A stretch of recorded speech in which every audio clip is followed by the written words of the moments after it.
শুভ দুপুর বন্ধুরা, বুবুর ছোট্ট কিচেনে আপনাদের স্বাগত জানাচ্ছি।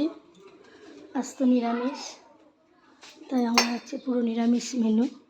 যেখানে ছোলার ডাল করেছি, নারকেল ডাল দিয়ে করেছি, এখানে করেছি জিরা দিয়ে, জিরা বাটা দিয়ে পনির করেছি, জিরা আদা লঙ্কা দই করেছি, এগুলো ঢালা। এখানে সোয়াবিন, শনিবার মঙ্গলবারে সোয়াবিনটা মাস্ট হতেই হবে। আর এখানে আছে একটু চাটনি করেছি আমরা দিয়ে, একদম শুকনো শুকনো টক ঝাল মিষ্টি চাটনি। এখানে আছে গরম ভাত, ছেলের খাওয়া হয়ে গেছে। আর এখানে নাতির জন্য সব কিছু দিয়ে আলাদা করে একটু করি। আর আজকে আমি একটা বড়া করব। চাল কুমড়াকে পাতলা করে কেটে তাকে মাঝখান দিয়ে কেটে সর্ষা ভরে বেসনে দিয়ে ডুবো তেলে ভেজে উঠাবো। এইভাবে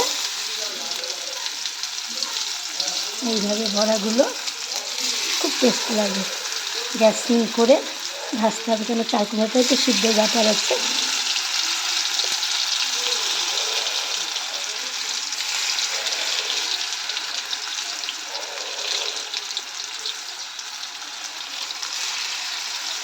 এগুলো সর্ষেটাকে আগে বেটে নিয়ে একটু বেটে নিয়েছি, একদম কাঁচা গন্ধ তো। তারপরে মাঝখানে সর্ষা লঙ্কা ভরে বেসনে দিয়ে ডুবো তেলে ভেজে নেব। আমার বাড়িতে তরকারি পাতের থেকে নেই, ভাজা বড়াটার উপর সবার নজর বেশি।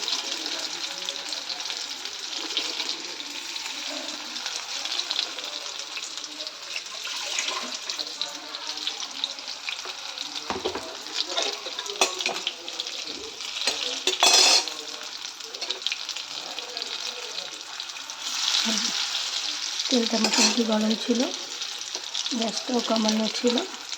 এখন কি সুন্দর মুচমুচে বড়াগুলো হচ্ছে, মানে দেখতে দেখতে শনি মঙ্গলবার চলে আসে।